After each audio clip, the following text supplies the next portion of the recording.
Hello students, yesterday we have completed the chapter that is the pair of straight line. What is that? Pair of straight line. हा chapter आपण complete केलेला आहे. त्याच्यावर आज मी तुम्हाला काही सीईटी लेक्चर, सीईटीचे क्वेश्चन्स कसे विचारले जातात त्याच्यावर, त्यासाठी आपल्याला थोडंसं वन शॉट लेक्चर आज मी घेणार आहे की त्यामध्ये तुम्हाला काही की पॉईंट्स देणार आहे की जेणेकरून आपण सीईटी मध्ये कसं असतात, आपण काल जे बघितलं किंवा त्या अगोदर जे स्टडी केलो ते आपण सॉल्व्ह करत होतो. लक्षात घ्या, सीईटी मध्ये जास्त सॉल्व्ह करायला वेळ मिळत नाही. बऱ्याचशा गोष्टी तुम्ही फट्ट दिशेचं डोक्यामध्ये तुमच्या यायला लागतात आणि तुम्ही काय करायला लागतं, तिथल्या तिथं तुम्हाला आन्सर शोधायला लागतात. लक्षात घ्या. आणि म्हणून मी तुम्हाला इथं आता लगेच तो पॉईंट लेक्चर झाल्या तुम्हाला मी काय करतोय ते तो लेसन झाल्या लेक्चर मी लगेच लावलेला आहे. लक्षात घ्या. तर ते वन शॉट लेक्चर मध्ये तुम्हाला काही की पॉईंट्स मी देणार आहे, काही की पॉईंट्स देणार आहेत आणि ते की पॉईंट्स तुम्हाला पहिला स्टडी झाले पाहिजे. की पॉईंट स्टडी झाले की तुम्हाला काहीही प्रॉब्लेम येणार नाही. लक्षात घ्या. जसं मी तुम्हाला मागं प्रत्येक लेक्चरला अशाच प्रकारे मी काय करणार आहे तर सीईटीचे लेक्चर्स घेणार आहे आणि हे आज मी की पॉईंट लेक्चर घेतोय. तुम्ही जर तुम्हाला हा व्हिडिओ आवडला तर तो आपला व्हिडिओ आपलं चॅनल सबस्क्राईब करत चला आणि व्हिडिओ लाईक करत चला. आले का? आणि पुन्हा पुन्हा बघत चला, तुम्हाला ते समजून जाईल. नाही समजलं तर मला पुन्हा फोन करून विचारू शकता तर किंवा कमेंट्स बॉक्समध्ये तुम्ही कमेंट करू शकता. ओके. तर बघा, पहिला तिथं की पॉइंट मध्ये तुम्ही स्टडी केलेला पहिला डिस्टन्स फॉर्म्युला. डिस्टन्स फॉर्म्युला हा तुम्हाला माहित असला पाहिजे. Means distance between the two points. If A point is x1 y1 and b is x2 y2, then distance AB ही तुम्हाला माहिती आहे. Distance AB equal to under root x2 minus x1 bracket square plus y2 minus y1 bracket square. हा तुम्हाला formula माहित आहे.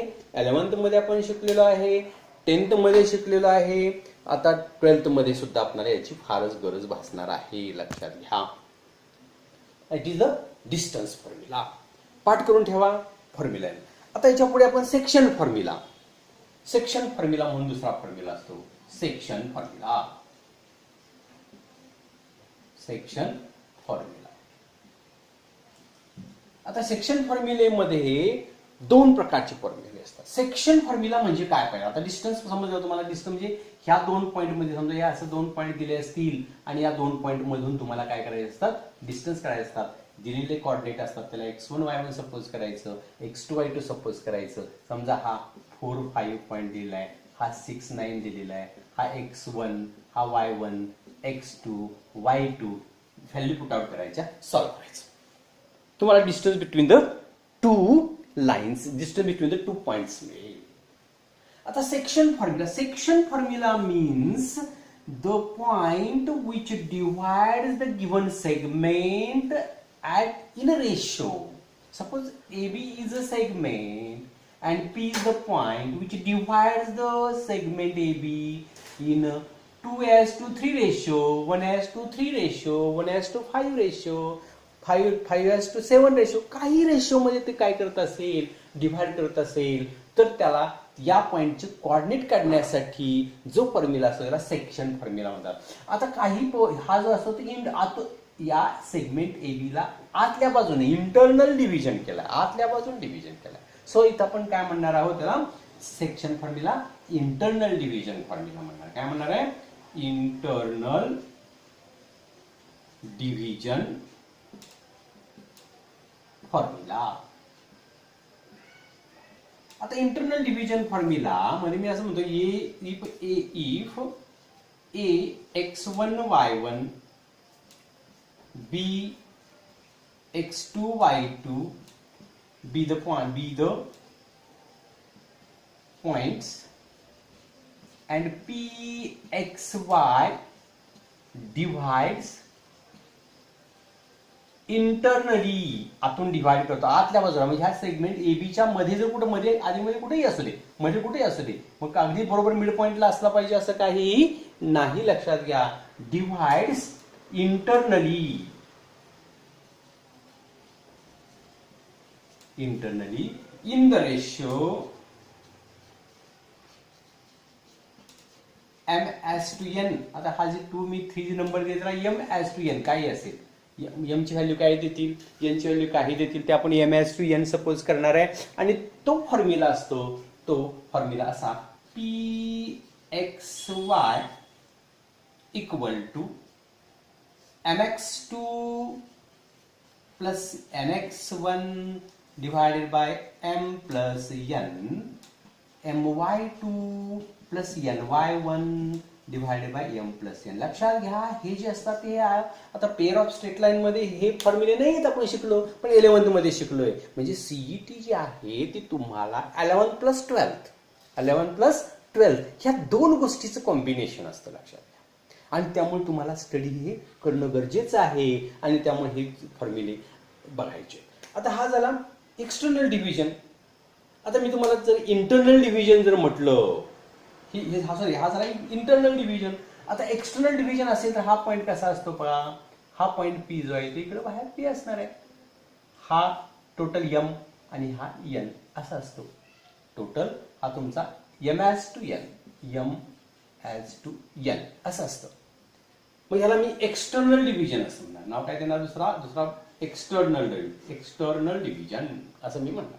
बाकी सगळं सेम. फक्त इथं एक्सटर्नल डिव्हिजनला काय होऊ शकतं, फक्त इथं mx2 minus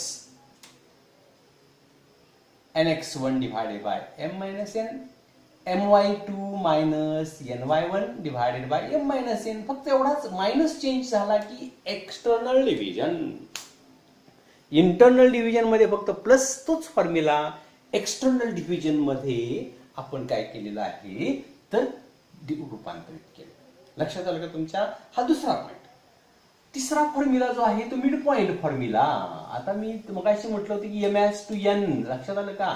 m as to n मध्ये डिव्हाइड करतो. मग इथं मी बरोबर हा पॉईंट जो आहे हा बरोबर मिड पॉइंट सपोज करतो. हा जो आहे तो मिड पॉइंट. म्हणजे मिड पॉइंट म्हणजे हा जेवढा सेगमेंट असेल तेवढाच हा सेगमेंट असणार. म्हणून तिथं मी आता मिड पॉइंट फॉर्म्युला असं नाव देणार. देताना कसं नाव देणार याला नेमिंग काय करणार बघा, mid point formula. Mid point formula असं त्याला नेमिंग करणार. समजते का बघा? Mid point formula. Mid point बरोबर मध्यबिंदू मराठीमध्ये आपण त्याला म्हणतो मिड पॉइंट फॉर्म्युला. लक्षात आलं का?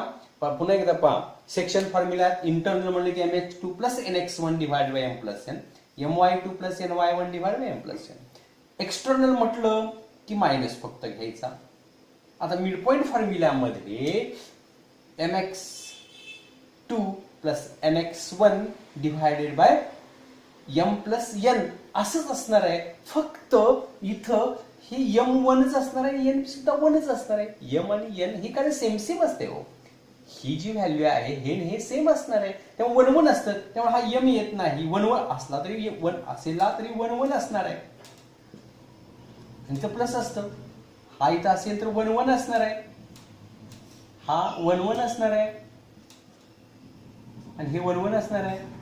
आणि म्हणून त्याचा फॉर्म्युला तयार होतो x1 x2 प्लस x1 और x1 plus x2 divided by 2. Formula आपण आता व्यवस्थित मांडूया. ते पहा x1 plus x2 by 2 y1 plus y2 by 2. It is the mid point formula. लक्षात घ्या. हा काय झाला तुमचा मिड पॉइंट फॉर्म्युला तयार झाला.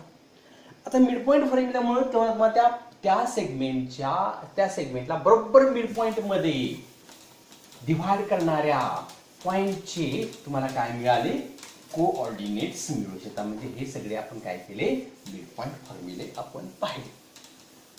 आता समजा एखादा ट्रायंगल आहे बघा. हा एखादा ट्रायंगल आहे आणि ट्रायंगलचा समजा हा आता मी तुम्हाला एखादा एक असा ट्रायंगल ड्रॉ केला रफली आणि ए बी सी असे मी त्याची व्हर्टायसेस दिले आणि त्या व्हर्टायसेस त्या ट्रायंगलचे x1 y1 x2 y2 and x3 y3 हे x3 y3 हे त्याचे व्हर्टायसेस मी तुम्हाला दिले. हे व्हर्टायसेस दिल्यानंतर मी काय म्हणतोय पहा, इथं जो इथं एक बरोबर याचा अँगल बायसेक्टर, याचा अँगल बायसेक्टर, याचा अँगल बायसेक्टर जिथं एका ठिकाणी छेदतात, इंटरसेक्ट करतात, त्याला आपण सेंट्रॉइड असं म्हणतोय. काय म्हणतोय त्याला आपण? सेंट्रॉइड म्हणतोय. आणि म्हणून मला विचारतात सेंट्रॉइड फॉर्म्युला. Centroid formula. सेंट्रॉइडचे काय करतात? कोऑर्डिनेट्स काढायचे असतात. Let a x1 y1, b x2 y2, c x3 y3 are the vertices of the triangle. Then ह्याला सेंट्रॉइडला मी जी म्हणतो. That is the G centroid formula. That is the G x y equal to formula होतो x सोपा असतो बा, x1 plus x2 plus x3 divide by 3 and y1 plus y2 plus y3 divided by 3. Finish. It is the centroid formula. If x1, y1, z1 are the vertices of the triangle, then G is the centroid of that triangle. Centroid means angle bisector जिथं छेदतात या दोघांच्या अँगलचा bisector, या अँगलचा bisector, अँगलचा bisector जिथं intersect होतात त्याला आपण centroid म्हणतो. आणि तो सेंट्रॉइड इथं तुम्हाला मी ड्रॉ करून दाखवलाय आणि त्याचे ते व्हर्टायसेस झाले. त्याच्या पुढं मागच्या लेक्चरला आपण स्लोप ऑफ लाईन काढण्याच्या दोन मेथड, म्हणजे फर्स्ट लेक्चर आपल्या पेअर ऑफ स्ट्रेट लाईन मधलं फर्स्ट लेक्चर असं होतं. त्या फर्स्ट लेक्चर मध्ये आपण काय केलं होतं माहितीये का? आठवते का बघा? तर त्या फर्स्ट लेक्चर मध्ये आपण काय केलं होतं, तर स्लोप काढण्याचे फॉर्म्युले पाहिले होते. आता इथे तुम्हाला गोष्ट सांगणार, इन्क्लिनेशन वर्ड हा शब्दाचा मिनिंग सांगणार. इन्क्लिनेशन. इन्क्लिनेशन याचा अर्थ, suppose that is x axis, that is why axis, this is the line, this line inclined means that is the how many angle created by this line to the x axis, it is called inclination. त्याला inclination म्हणजे मराठीमध्ये आपण, दुसऱ्या भाषेमध्ये आपण slope म्हणत असतो. त्याला आपण काय म्हणत असतो? स्लोप म्हणत असतो. आणि त्याला तो जो थिटा जो आहे तो अँगल, किती अँगलनी त्याने इन्क्लिनेशन केलेला आहे हा भाग इथं आपण बघणार. आणि लक्षात घ्या, तो इन्क्लिनेशन काढण्यासाठी आपण स्लोप विचारात घेतो. स्लोप ऑफ लाईन आता म्हणतो, स्लोप ऑफ लाईन. एक पॉइंट आहे पहा, slope of line given angle of आता सांगितलेला शब्द inclination. Inclination is given means theta. Inclination, angle of inclination is given means काय दिलं असतं? थिटा दिला असतो. 30 डिग्री दिला असेल, 45 डिग्री दिला असेल, 60 डिग्री दिला असेल, 90 डिग्री दिला, काहीही दिला असेल तुम्हाला, तर त्याचे आन्सर्स कसे फाइंड करायचे तर पहा. तर थिटा समजा तुम्हाला थिटा इक्वल टू 30 डिग्रीला असेल, थिटा इक्वल टू 45 डिग्री दिला असेल, थिटा इक्वल टू 60 डिग्री दिला असेल. ते लिहून दिले मी सर्व तुम्हाला त्या लेक्चरमध्ये, पण आता आणखी एकदा पुन्हा बघा. किंवा थिटा इक्वल टू 150 दिला असेल, थिटा इक्वल टू 135 दिला असेल, theta equal to 120 is given. Then what is the slope of the line? That is, the slope is denoted by small m, and that is the formula tan theta.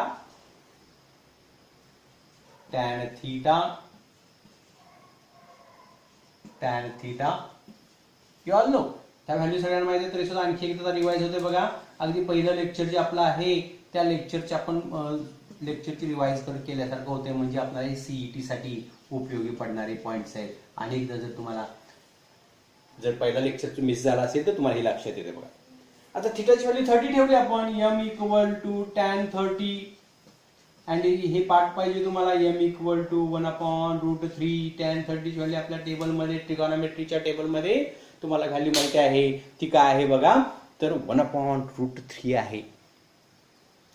tan 45, m equal to tan 45 and that is m equal to 1. हे तुम्हाला माहित आहे. जर माहित नसेल पाठ करून ठेवा. m equal to tan 60, therefore 60 degree, therefore that is m equal to √3. हेही पाठ करून ठेवा. Here m equal to 150, tan 150, हे तुम्हाला मी पाठ न करता कसं लक्षात ठेवायचं सांगतो. 150 जेव्हा येतं तेव्हा त्याची व्हॅल्यू 30 सारखीच असते, फक्त मायनस असते 1/√3. का 30 सारखीच असते हेही तुम्हाला सांगतो. 30 ची व्हॅल्यू आणि त्याची व्हॅल्यू सेमच का असते हेही तुम्हाला मी सांगतो जाता जाता. तर लक्षात ठेवा 180 मधून किती मायनस करावं म्हणजे 150 मिळेल, तर 30, म्हणून 30 ची व्हॅल्यू. मग मायनस का, तर 150 हा सेकंड क्वाड्रंटमध्ये येतो आणि सेकंड क्वाड्रंटमध्ये टॅन हा मायनस असतो. सेकंड क्वाड्रंटमध्ये काय असतो, टॅन मायनस असतो. तुम्हाला ड्रॉ करून दाखवतो एक फिगर, त्यामुळे तुम्हाला कोण मायनस कुठं असतं लक्षात येईल. पण लक्षात घ्या सेकंड क्वाड्रंटमध्ये टॅन मायनस असतो. आता इथं बघा ना 45 ची व्हॅल्यू 1 आली, मग 135 ची व्हॅल्यू सुद्धा tan 135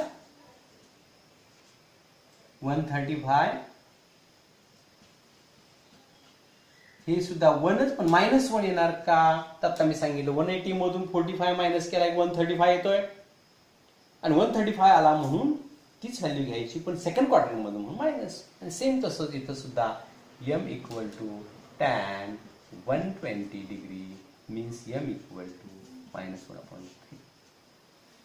आता हे मायनस का असतं हे तुम्हाला थोडंसं फिगर काढून दाखवतो, मी लक्षात येईल. ह्या व्हॅल्यू पाठ करून ठेवा. ह्या व्हॅल्यू ज्या आहेत ना आता दिलेल्या स्लोपची व्हॅल्यू पाठ करून ठेवा. तुम्हाला मी फिगर दाखवतो, त्या फिगरमध्ये समजेल why those values are minus. I have taken minus. Look here, that is the question. आता तुम्हाला ते जे +11th मध्ये आपण शिकलेलो आहे तरी सुद्धा आणखी एकदा विसरला असं समजून, किंवा लॉकडाऊन मध्ये किंवा एक्झामच्या तुमच्या या एक्झाम झाल्या नाही त्यामुळं तुम्ही अभ्यास केला नाही समजून मी तुम्हाला पुन्हा एकदा सांगतो की कुणाच्या व्हॅल्यू कुठं मायनस आणि कुठं पॉझिटिव्ह असतात. तुम्हाला माहिती आहे, you all know that is these are the Cartesian axis, that is the x axis, it is y axis, it is first quadrant, it is second quadrant, it is third quadrant, it is fourth quadrant, and you all know all trigonometric functions, that is sin theta, cos theta, tan theta, sec theta, cosec theta and cot theta. याला मी all म्हणणार आहे, ह्या सगळ्यांना काय म्हणणार आहे, all. याला all positive. First quadrant मध्ये ऑल पॉझिटिव्ह. फर्स्ट क्वाड्रंट म्हणजे 0 to 90 डिग्री जेव्हा येईल तुमच्याकडे, हा 0 डिग्री, इथं 90 डिग्री, इथं 180 डिग्री, इथं 270 डिग्री आणि इथं पुन्हा 360. One rotation completed. So it is all positive in first quadrant. In second quadrant only sin theta and its cosec theta positive, remaining 4 negative.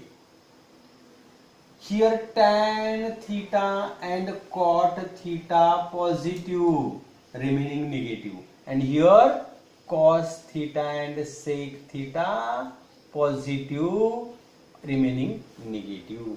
आता हे कसं लक्षात ठेवायचं, ऑल सिल्वर टी, ऑलचा ए, ऑल पॉझिटिव्ह. सिल्वर साइनचा silver घेतलेला आहे, silver. टॅनचा टी घेतलाय, टी, आणि सीचा कप म्हणले, all silver tea cup, all silver tea cup, all positive. Sine म्हणले की सिल्वर, टी म्हणले की टॅन आणि कप म्हणले की सी. पॉझिटिव्ह लक्षात ठेवायचे, ऑटोमॅटिकली बाकीचे निगेटिव्ह होतात. किंवा ऑल स्टुडंट टेक कॉपी, असे वाक्य, ऑल स्टुडंट टेक कॉफी. असं लक्षात ठेवण्यासाठी काय आयडिया तुम्ही यूज करू शकता आणि ते तुम्ही बघू शकता. हा एक पहिला वन शॉट लेक्चर. अजून एक वन शॉट लेक्चर होईल ते उद्याच्या लेक्चर.